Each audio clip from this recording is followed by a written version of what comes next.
Hey everybody, this is a real quick video. In case you have a Sony XB100 wireless Bluetooth speaker and you need to do a soft reset or a force restart on this speaker for any variety of reasons, like if you've turned it on and it seems to be frozen and not responding, or not, when you push the buttons, nothing's happening, or you're trying to pair things and you can't get it to pair, and you just basically want to force it to turn off and turn back on, but you do not want to lose the pairing information. You do not want to do a factory reset or anything like that.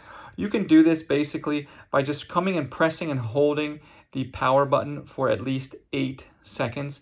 And after 8 seconds, no matter what's going on, it will force this speaker to restart and it will clear out a lot of errors. So hopefully holding that for 8 seconds will fix your issue. If not, you might want to do a factory reset, and I'll go ahead and put a link in the description to how to do that. If this worked, go ahead and let me know and leave a like and consider subscribing so that you can find this video again. Thanks.